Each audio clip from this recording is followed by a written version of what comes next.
வணக்கம்.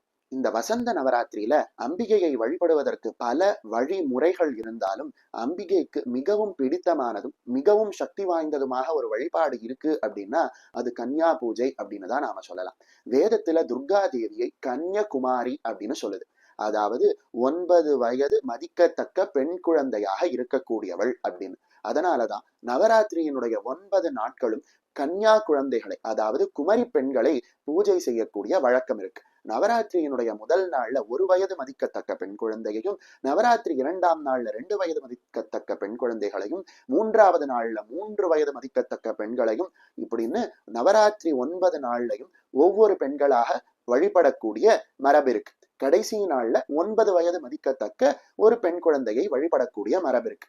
ஆனா இந்த அவசரமான யுகத்துல நவராத்திரி 9 நாளும் நம்மளால கன்யா பூஜை செய்ய முடியுமா அப்படின்னு கேட்டானா அது கஷ்டம்.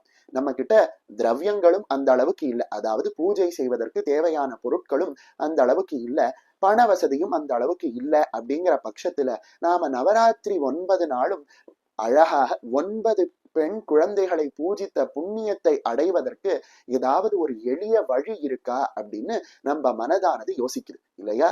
அதற்கு பதிலாக குமாரி ஸ்தோத்திரம் அப்படின்னு சொல்லப்படக்கூடிய அற்புதமான ஸ்தோத்திரத்தை நம்ம பெரியவர்கள் சொல்லியிருக்காங்க.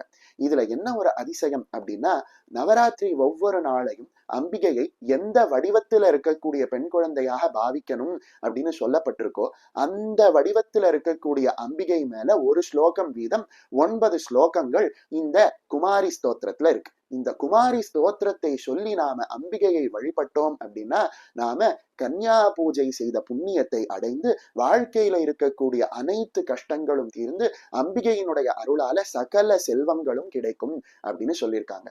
வரீங்களா? நாம வீட்டுல இருந்தபடியே அம்பிகையை மனதால நினைத்து இந்த துதியை சொல்லி கன்யா பூஜை செய்த புண்ணியத்தை இப்ப அடையலாம்.